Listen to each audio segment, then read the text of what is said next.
Bugun narx-navo bo'yicha to'xtalib o'tamiz. Mana telefon aytib Suhrob 3 yil telefon aytdim, 3 xil narx chiqarib berib turibdi deb so'rab turibdi. Necha bunday deydi.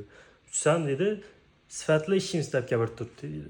O'zi ko'pchilik mijoz yo'qotmaslik uchun sifatli ishimiz deb gapiradi. Lekin haqiqatdan yaxshi ishlaganini bilishingiz uchun shu narsalarga e'tibor qaratishingiz kerak bo'ladi. Oynani tashqi tarafdan ko'rganingizdan bir xil ko'rsanaveradi. Bu ham akfa profil, bu ham akfa profil. Lekin ichine qo'yiladigan detallarida katta farq qiladi. Ko'pchilik biladonlarcha ruchka bilan quloq, ya'ni petlyasi. Petlani bunayna katta petla qo'yilgan, buni esa kichkina petla qo'yilgan. Katta petlaning ham arzonchi variantlari bor. Biza akfani petlalarni ishlatamiz. Akfani petlasida shu akfa yozuvlari bo'ladi. Bunda biza hech qanday shugacha muammo ko'rmaganmiz. Oyna tanlaganingizda shu narsa ham e'tibor qaratib o'tasiz. Keyingisi bu ruchkasi. Ruchkaning dastasining plasmas turlari bor, damirli variantlari bor.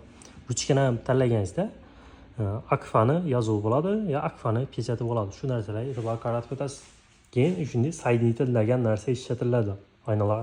Bu soedinитель endi stixlari ochilib ketmasligi uchun, ushlab turish uchun xizmat qiladi. Buni ham arzonchi variantlari bor.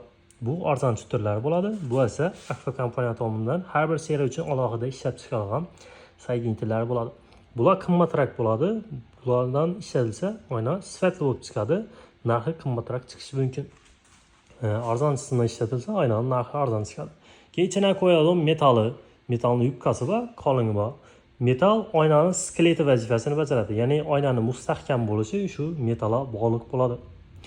Keyin shishasi haqiqiy 4 mm lik shishalar bo'ladi, 3.2 mm lik shishalar bo'ladi. 3.2 mm lik shishalar narxi arzon bo'lib keladi. Narxi arzon bo'lgan hisobidan sifat ham shuna yarasha bo'ladi. Oyna ish tanlaganingizda shu narsalarga e'tibor qaratishingiz kerak bo'ladi.